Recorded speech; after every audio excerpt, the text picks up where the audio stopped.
3। वंदे मातरम। दोस्तों, आज का जो विषय मैं आपसे डिस्कस करने जा रहा हूँ वो विषय बहुत ही गंभीर विषय है, क्योंकि आज के युग में हज़ारों बिल्डर हमारे आसपास हैं और तरह तरह की वो प्रॉपर्टीज़ लॉन्च करते रहते हैं, अखबारों में उसका विज्ञापन देते रहते हैं और हम कहीं ना कहीं उत्साह में आकर या उत्सुकतावश बड़ी जल्दी में कोई इन्वेस्टमेंट कर बैठते हैं और बिना सोचे समझे वो की हुई इन्वेस्टमेंट्स कल को वो हमारी हवा में खो जाती हैं और हम बाद में सिर्फ हाथ मलते रहते हैं। तो आज मैं बड़ा संक्षिप्त रूप में आपसे ये बताने जा रहा हूँ कि बिल्डर्स प्रॉपर्टी खरीदते समय किन किन बातों का ध्यान रखें।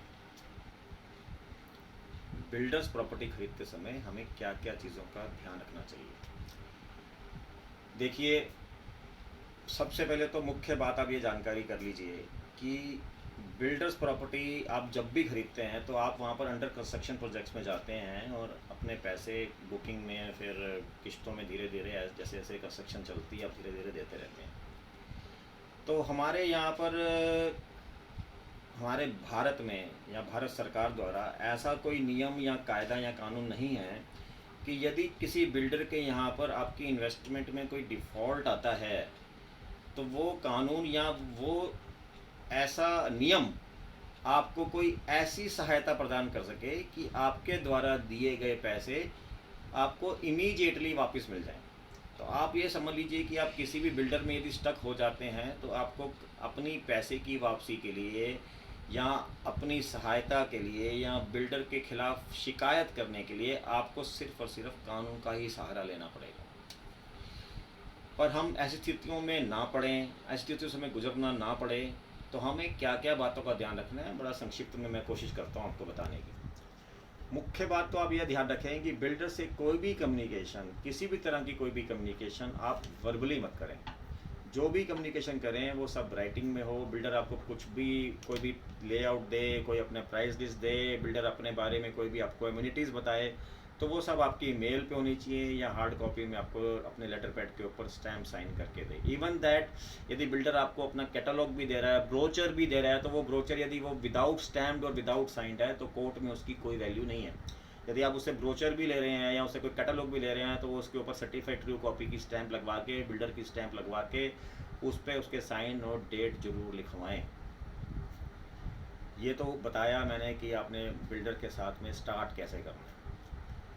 इसके अलावा आप बिल्डर्स, हर एक ऐरे गहरे बिल्डर से काम मत करें।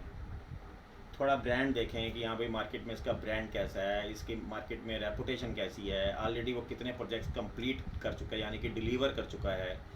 गूगल पे उसका नाम डाल के सर्च करें कि इसके खिलाफ कोई कंप्लेंट्स तो नहीं है। ये जो ख़राब बिल्डर्स होंगे या जो बुरे बिल्डर्स होंगे, यदि आप गूगल पे उनका नाम डालेंगे, कंप्लेंट अगेंस्ट XYZ या किसी बिल्डर का नाम डालेंगे, तो उसके कमेंट यदि अगेंस्ट कंप्लेंट्स होंगी तो बहुत सारी कंप्लेंट्स आपके सामने खुल जाएंगी। तो आपको सावधान हो जाना चाहिए कि भाई मुझे इसके साथ काम नहीं करना है, ये बिल्डर अच्छा नहीं है। क्योंकि आप अपनी जीवन भर की पूंजी एक अपना सपनों का महल बनाने में, सपनों का घर बनाने में खर्च कर रहे हैं, तो आपको ये छोटी छोटी सावधानियां बरतनी हैं। आपको उनके किसी भी तरह के लालच में नहीं फंसना है और कोशिश करनी है कि मैं अच्छी से अच्छी प्रॉपर्टी अच्छे से अच्छे दामों पे खरीद सकूँ। फिर भी इससे रिलेटेड आपको यदि कोई भी डिटेल में जानकारी चाहिए हो, मुझसे बात करनी हो, आप किसी भी वक्त मुझसे बात कर सकते हैं। मेरा नाम दीपक बंसल है। मेरा टेलीफोन नंबर है 9312242114 और मेरे मित्र हैं सुमित गुप्ता, उनका नंबर है 9810886632। तो मैं अभी आपसे विदा लेना चाहता हूँ। कभी भी आप मुझे संपर्क करेंगे, आपकी सेवा में हमेशा तत्पर रहूँगा। जय श्री राम।